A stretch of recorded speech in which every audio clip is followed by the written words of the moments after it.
My wife stood up at our friend's dinner party, announcing, "I'm divorcing him. 10 years of babysitting a grown man is enough." She laughed, but I sensed this was coming. I just nodded calmly. Indeed. Her smug expression shattered. When her attorney explained our prenup meant I kept 75% of everything. Suddenly, her liberation speech turned to desperate bargaining. Hey everyone! Before we jump into today's video, I need your help. We've noticed the channel is losing some traction, and subscribing is one of the best ways you can support us. It's quick, free, and it helps us keep bringing you awesome content. Your support means the world. Let's keep this channel growing together. Thanks so much. Now let's start the video. Hey all, I just finalized my divorce after my wife tried to take me for everything I'm worth. Time to unload a little. Okay, so I need to start from the beginning or none of this makes sense. I, 45 male, have been running my own construction management firm for 15 years now. Not some huge corporation bullshit, but a solid business that pays the bills and then some. We specialize in mid-sized commercial projects. Strip malls, office renovations, that kind of thing. Started it with just me and two guys I trusted. Now we've got 28 employees and offices in 2 cities. Not trying to brag, just setting the stage here. I met Beth, 30 female, about 12 years ago at a friend's housewarming. She was 30 then, freshly dumped by some guy who left her with a mountain of credit card debt and student loans from a philosophy degree she never used. She was working as a part-time fitness instructor, barely making rent in a shitty apartment with 3 roommates. She had this side gig selling essential oils or something through one of those MLM things, but it wasn't going anywhere. We hit it off right away. She was gorgeous, yeah, tall, athletic, with this infectious laugh that could light up a room. But it wasn't just the looks. She had this energy about her, ambitious but lost. Like she knew she was meant for bigger things, but couldn't figure out the path. I could tell she just needed someone to believe in her. So I did, being the supportive therapist I am. First date was nothing fancy, just coffee that turned into lunch, that turned into dinner, because we couldn't stop talking. By the 3rd date, I was helping her make a budget to tackle her debt. By the 6th, I was falling hard. There was just something about her determination that got me. She wasn't looking for handouts. She wanted to build something of her own. After we dated for a few months, I helped her consolidate her debt. Wasn't trying to be her savior or anything, but watching her stress over minimum payments while interest piled up was stupid when I could help. I paid off the highest interest cards, and she started making payments to me instead. No interest. Made way more sense financially. We moved in together after 8 months, got engaged at 18 months.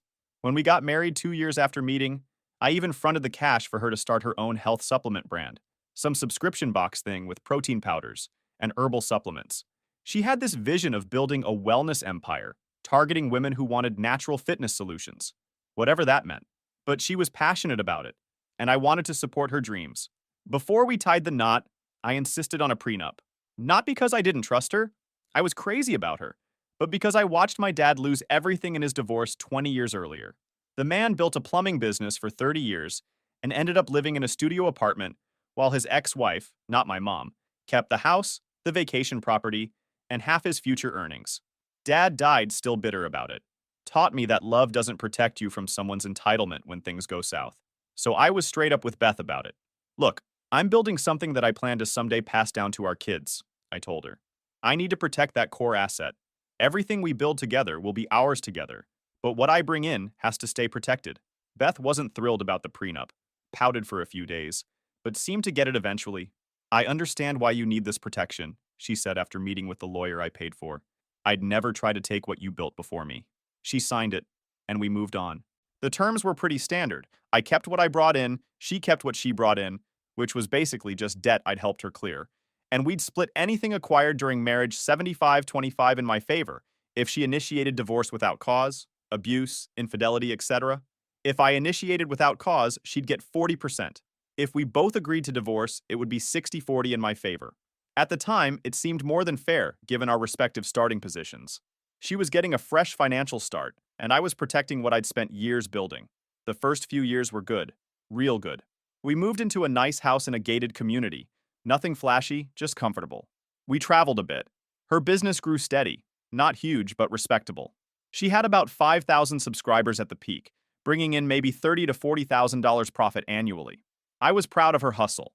She'd post workout videos, nutrition tips, all that stuff. Built a little community. I never micromanaged her business or her spending. We had separate accounts for personal stuff, joint accounts for household expenses, and her business had its own accounts that I helped set up but didn't touch. I just wanted us both to thrive in our lanes. But around year 5, things started shifting. First, it was small stuff. She'd drop $800 on a purse without mentioning it. When I brought it up, she'd say, "Don't you want me to look good?" It's an investment in my brand image. Then it escalated to guilt trips. If you really loved me, you wouldn't question what I spend. Eventually, it became a pattern. Buy something ridiculous, make me feel like shit for asking about it, then give me the silent treatment for days. I hate that manipulative silent treatment crap.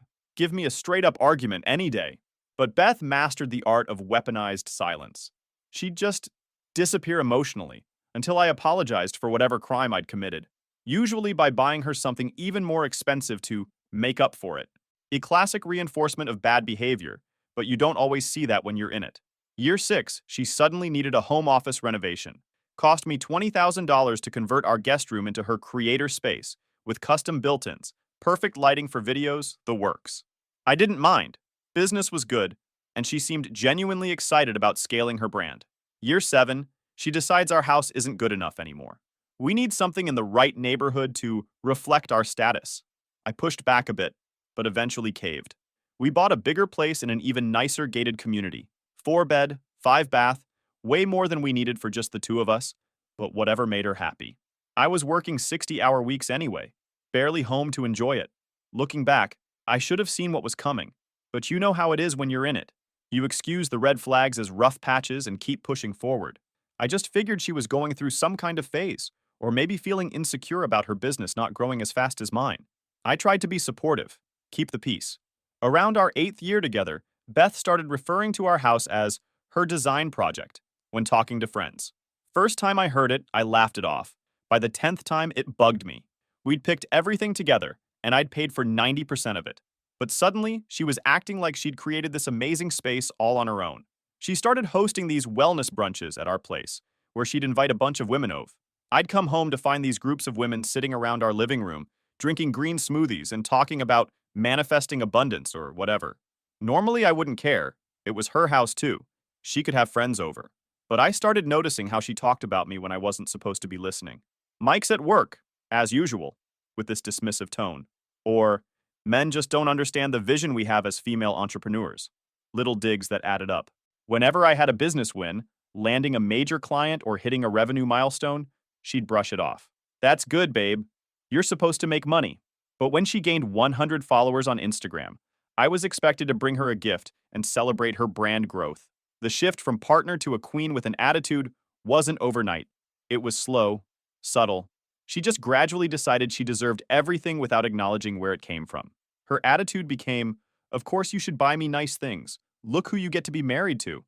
As if her existence was some kind of gift to me that required constant payment. About 6 months ago, I started noticing weirder shit. Beth suddenly password locked her phone. She'd never done that before. She'd angle her screen away when I walked into a room. Started going to the bathroom to take calls. Spent hours on her laptop with AirPods in, having conversations I couldn't hear. She'd disappear for entire Saturdays for networking events, but was vague about who else was there or what they discussed. Started listening obsessively to these self-empowerment podcasts with titles like Taking What You Deserve and The Value of a Wife. Left the episodes playing on our smart speakers sometimes.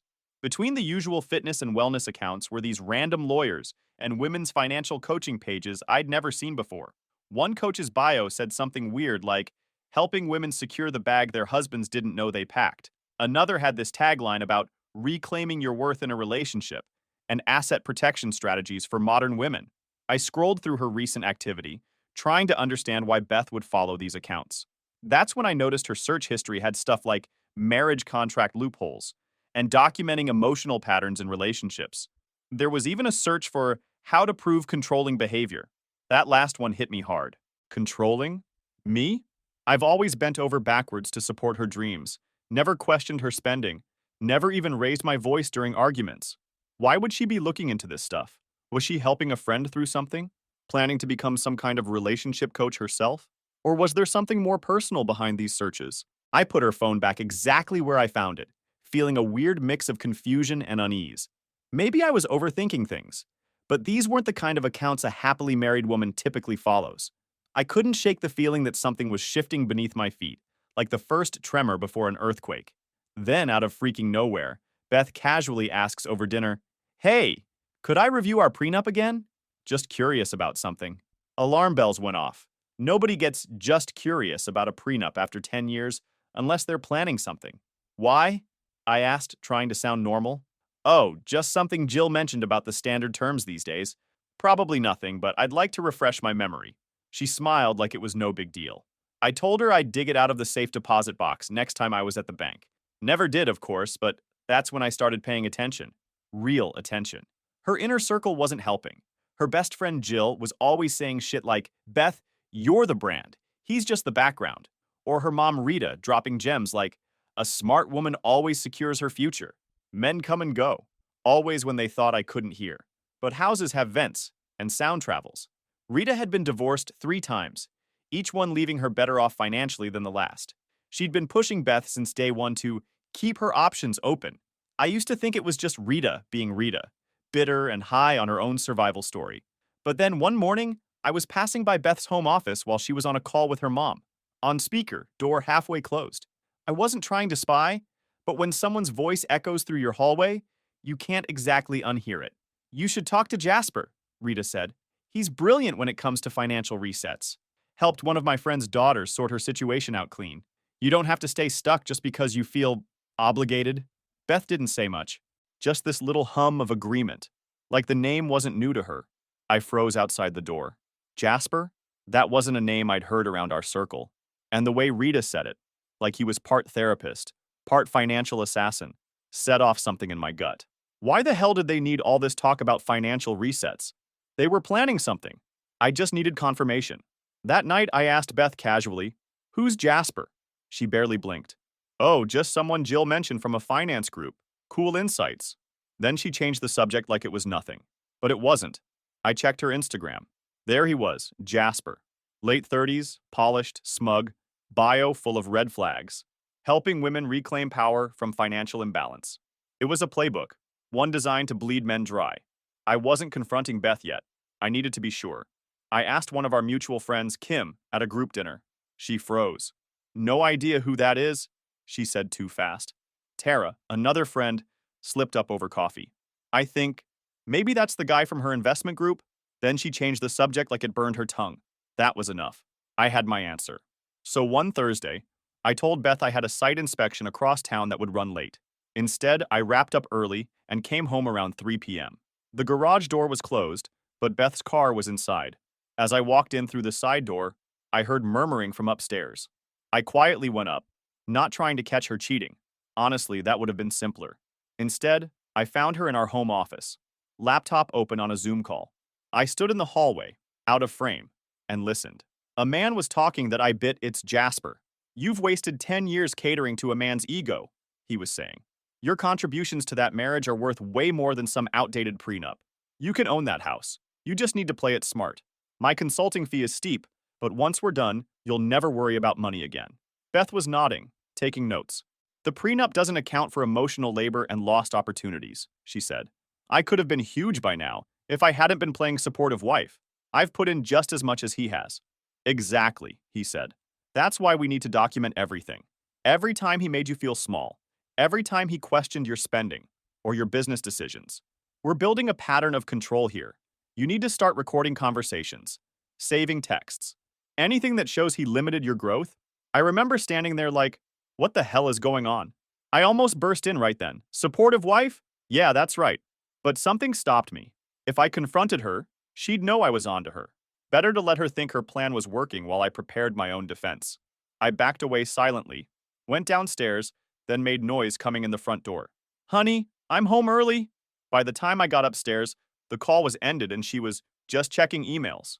"How was your inspection?" she asked, all innocent. "Fine," I said. "Foundation looks solid." The irony wasn't lost on me. That night, I couldn't sleep. Not because I was sad, because I was freaking pissed, and because I needed a plan. The woman I'd built a life with for a decade was actively plotting to destroy me, to take everything I'd worked for by painting me as some kind of monster. And the worst part? If I hadn't caught on, it might have worked. I didn't confront Beth about Jasper. Wouldn't give her the chance to spin some bullshit story or accuse me of spying. Instead, I started preparing. methodically like I would for any business contingency. So first thing next morning, I called my lawyer. I gave him a situation update. We discussed worst-case scenarios and built defenses for each. He said if she was talking to some coach about the prenup, chances were she'd try to claim coercion, fraud, or emotional abuse. Stuff that's hard to disprove. He told me to document everything.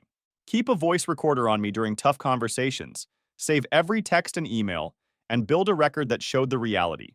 Her unlimited spending, separate accounts, and all the financial support I'd given her over the years. Next, I pulled all our financial records for the past 5 years. Bank statements, investment accounts, credit card bills, property assessments, everything. I created a timeline of major purchases and transfers, documented every time I'd fronted money for her business, every vacation I'd paid for, every designer item in her closet. I quietly installed security cameras around the house, doorbell, garage, main living areas, all with cloud backup. Not to spy, but to protect myself legally. When someone's planning to screw you over, they often don't stop at financial games.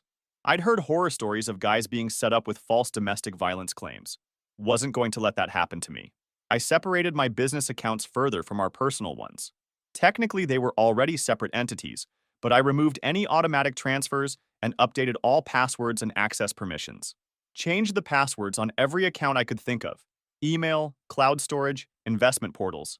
I also started documenting everything. Every conversation, every weird request, every time she met with Jill or mentioned Jasper.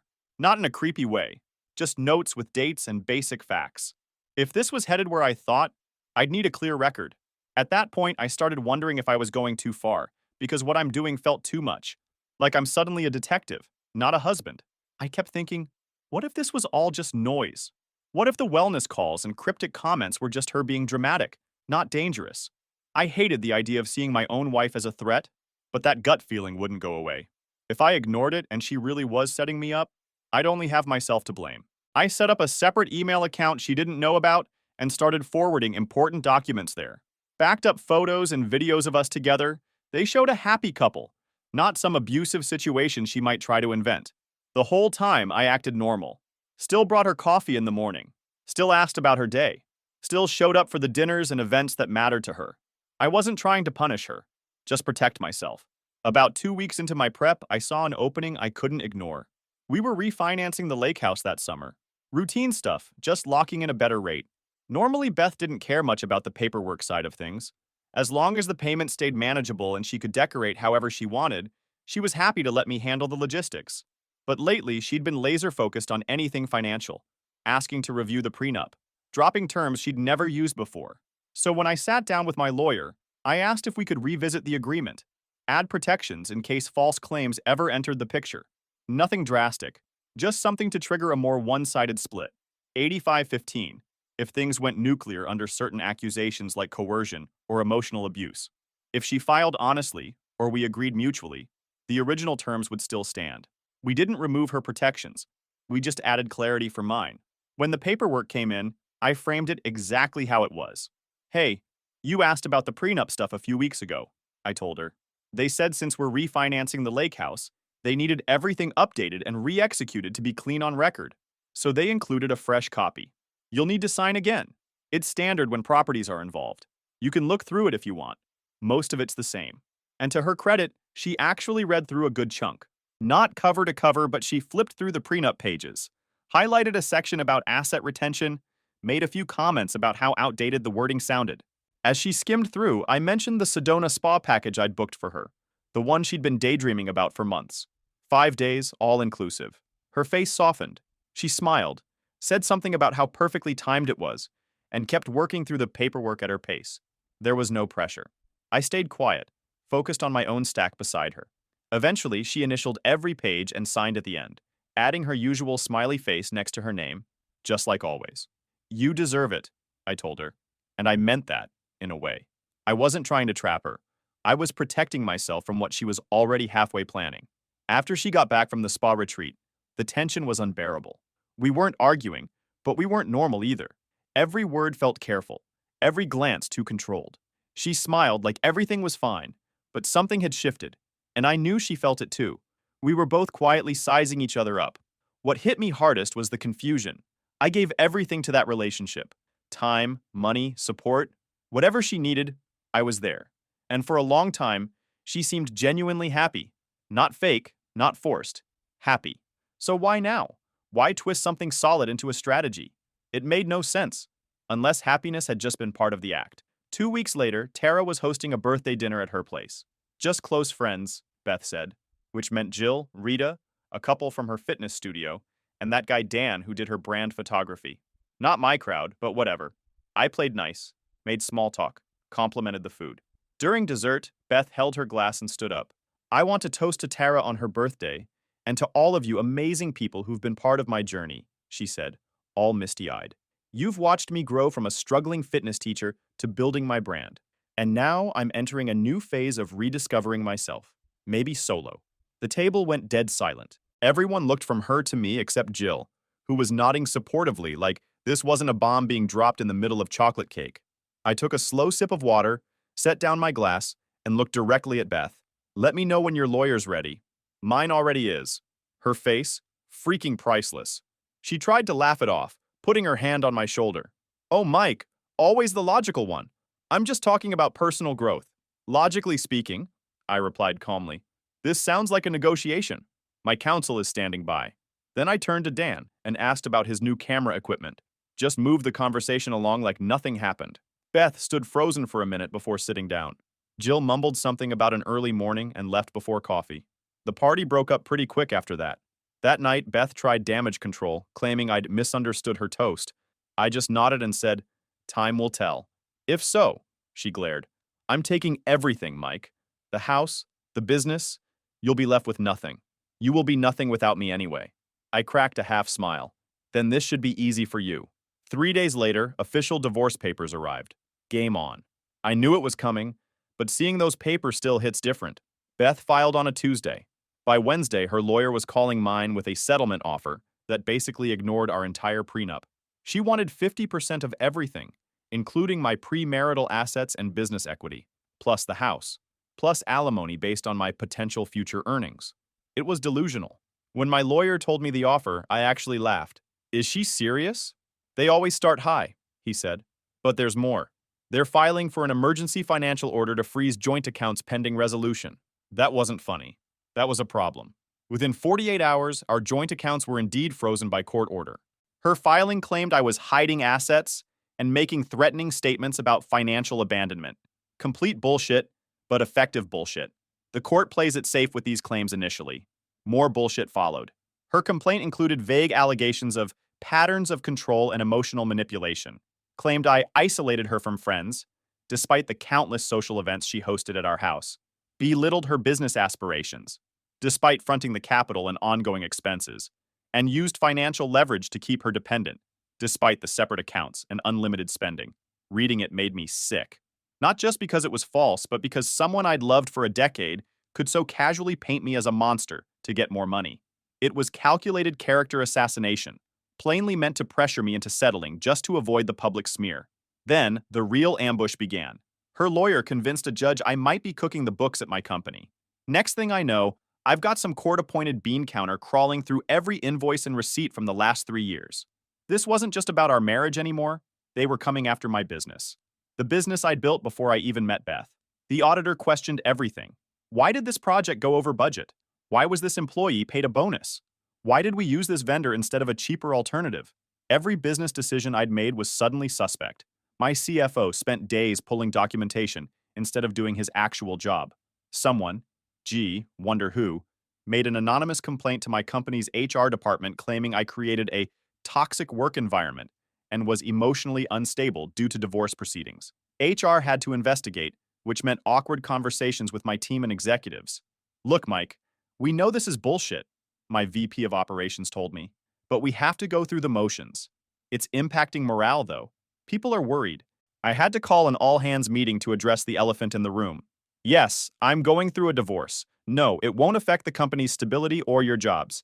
Yes, there are some legal proceedings involving our finances. No, there's nothing improper to find. Let's all stay focused on our projects.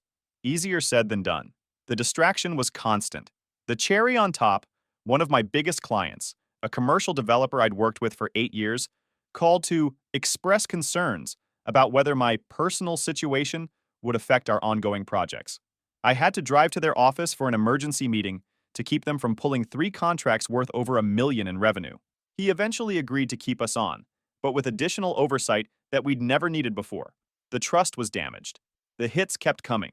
My business line of credit suddenly got reviewed by the bank. My personal credit score dropped 85 points from all the inquiries. The health insurance company accidentally removed me from our family plan. My mail started disappearing from our box, including court notices, which nearly caused me to miss a hearing. For 2 weeks straight, I barely slept. Not because I was heartbroken over Beth. That ship had sailed the moment I heard her plotting with Jasper.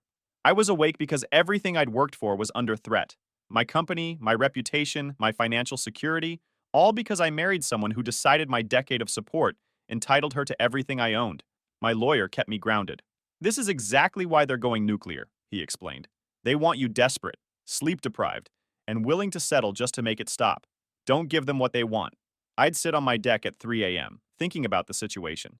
I was watching a woman who lived rent-free in a mansion I paid for try to paint me as the villain while cashing checks with my name on them. The whole time, Beth was posting these vague, inspirational quotes on Instagram. Stuff like, "Sometimes walking away is the strongest move," and "Know your worth, then add tax." Her followers ate it up, commenting how brave she was. If they only knew. This wasn't about love anymore. This was financial warfare. And despite the initial hits, I still had 2 aces up my sleeve. The weeks after Beth filed were brutal. The legal system isn't built for innocent people. It's built for process. And that process is slow, expensive, and favors whoever strikes first with the most dramatic claims. Every morning started with some new emergency. A motion filed, an account frozen, a demand for documents that would take days to compile. I was spending hours on the phone with my lawyer instead of running my business. We had a preliminary hearing where the judge decided on temporary arrangements while the divorce proceeded. Despite our prenup specifically saying no temporary support was required, the judge ordered me to pay Beth $8,000 a month for ongoing living expenses. This on top of the fact that I was still paying the mortgage on our main house where she was living, plus all the utilities and insurance. The judge's reasoning? Beth had become accustomed to a certain lifestyle and needed continuity during this difficult transition. Never mind that she was the one who chose to blow up our marriage or that she had her own income from her business. My lawyer tried to argue that the prenup covered this exact scenario, but the judge basically said that's for the final hearing to decide. For now, we maintain status quo. Status quo meaning Beth gets to live expense-free while I bleed cash. The court also appointed a forensic accountant to determine the true value of my business. At my expense, of course. This guy charged $400 an hour to tell me things I already knew about my own company. The audit was destroying us from the inside. The court-appointed accountant demanded access to everything: client contracts, profit margins, salary structures. My office manager was working overtime just to comply with document requests. 3 of my project managers were getting deposed about company operations. Clients were getting nervous about confidentiality. One client actually pulled a $200,000 renovation project, citing uncertainty about your company's situation. That meant I had to lay off 2 guys I'd just hired specifically for that job. Having to tell them, sorry, no work after all, was gut-wrenching. Beth's lawyer was also demanding copies of every text, email, and social media message I'd sent or received in the past 3 years. The justification? Looking for evidence of hidden assets or abusive patterns. It was a fishing expedition designed to find anything they could twist into their narrative. One Tuesday morning, I walked into the office to find my executive assistant in tears. "I'm so sorry," she said, handing me a letter. "I got subpoenaed for your divorce case. They want all my texts and emails with you for the past year." Turns out Beth's team was fishing for anything they could use. Inappropriate messages, financial discussions, schedule details that might indicate secret meetings. There was nothing to find, but the invasion felt personal. They were dragging innocent people into our mess. My assistant wasn't the only one. They subpoenaed my business partner, my brother, even my elderly mother. Anyone who might have information they could use against me. My mom called me crying, afraid she'd say the wrong thing and hurt my case. She's 76 with a heart condition. The stress wasn't good for her. The temporary financial order meant I was living on a court-approved allowance from my own money while the case proceeded. I had to submit receipts for anything over $500 to the court to prove I wasn't dissipating assets. Meanwhile, Beth had somehow gotten approved for a higher monthly stipend than mine, despite having virtually no living expenses. The system at work. I had to move out of our house, the one I paid for, and into a 1-bedroom apartment. Not because the court ordered it, but because staying under the same roof as Beth was becoming dangerous. She was baiting me into arguments, then recording them secretly. Once I caught her editing a recording of us discussing bills, cutting out her provocations, and leaving only my frustrated responses, my attorney costs were approaching 6 figures. The business disruption was costing more. I had to take out a personal loan just to keep up with all the expenses: legal fees, temporary support, 2 households, plus the ongoing company audit. I had to lay off 2 more employees because we'd lost another major contract during all this chaos. That was the lowest point. Watching good people lose their jobs because of my personal shit. People with families, mortgages, all collateral damage in Beth's war against me. On top of all that, my doctor diagnosed me with stress-induced hypertension. Started me on blood pressure meds at 45 years old. Said if I didn't get my stress under control, I was headed for a heart attack. I'd lost 15 pounds without trying. Just couldn't eat with all the stress. I almost gave up. My friends tried to be supportive, but most were couples who knew us both. They felt caught in the middle. A few guy friends stuck by me, but others went silent, afraid of getting dragged into the mess. The isolation was almost as bad as the financial bleeding. That night, I sat in my sad apartment, looking at settlement scenarios. Give her the house and 40% of everything to make this go away? It would hurt, but at least there'd be certainty. I could rebuild, maybe sell the business and start over somewhere else. As I stared at those numbers, something clicked. This felt familiar. Like I'd been here before, ready to cave just to end the pain. Then I remembered, this was exactly what Beth did to me for years. Create enough discomfort that I'd pay any price for peace. Not this time. I called my lawyer at 11 p.m. We're not settling. Not 1 cent more than the prenup specifies. In fact, I want to countersue for legal fees based on bad faith negotiations. He sounded more awake than anyone should at that hour. That's what I wanted to hear. And actually, I've been doing some digging that might interest you. I told him to try his best. 2 days later, my lawyer and I met with Beth and her lawyer for a settlement conference. I hadn't seen Beth in person since she moved out. She looked good. New haircut, expensive outfit, trying to project success. Her lawyer started with the usual bullshit about amicable resolution and fair division, then laid out their final offer. Still ridiculous, but slightly less delusional than before. They'd generously come down to 45% of all assets and reduced alimony demands to just 7 years instead of permanent. My lawyer let them finish, then slid 2 folders across the table. Before we respond to your offer, we have some information to discuss, he said calmly. He opened the first folder. This is the prenuptial agreement Mrs. Reed signed when you married. Standard document, fairly generous given the circumstances. Beth's lawyer nodded impatiently. My lawyer opened the second folder.